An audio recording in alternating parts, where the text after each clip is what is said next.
بسم اللہ الرحمن الرحیم سبحانک لا علم لنا الا ما علمتنا انک انت العلیم الحکیم۔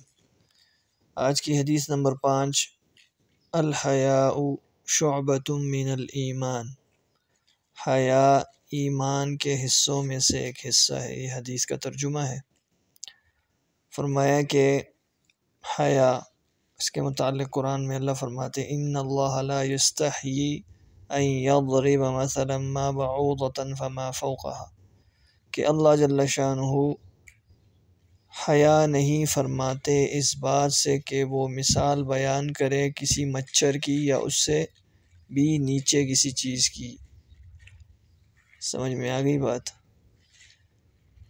الحیا اسی سے ماخذ ہے، اور شعبہ شعب، اور اسی طرح شعب کہتے ہیں حصے کو، شاخ کو، پانی بہنے کی جگہ کو۔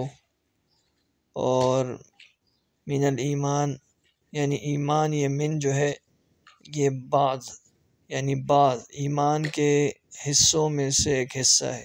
شعبتن میں جو تنوین ہے یہ تعظیم کے لیے، یعنی اس حدیث کی عظمت کو بیان کرنے کے لیے کہ حیا بھی ایمان ہی کا حصہ ہے۔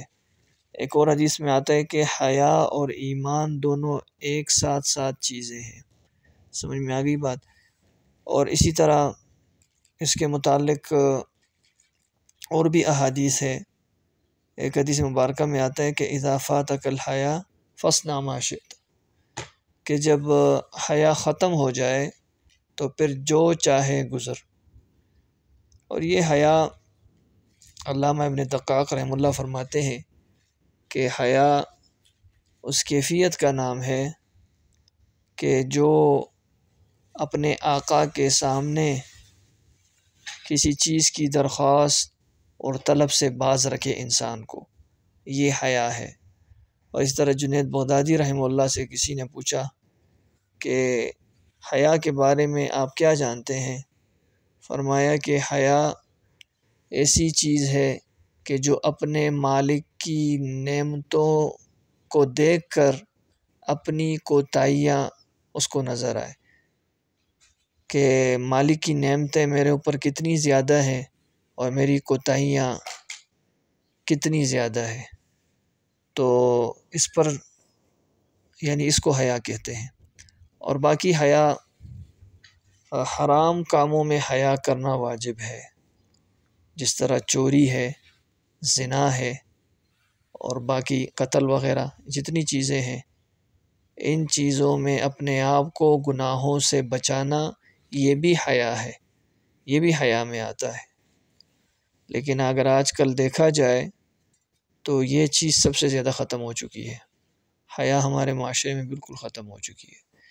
تو اس لیے ہمیں اس حدیث پر عمل کرنا چاہیے کہ حیا یہ ایمان کا حصہ ہے، اور حیا ہی کے ذریعے سے انسان ڈھیر سارے گناہوں سے بچ جاتا ہے۔ تو آج کی یہ ہماری حدیث تھی۔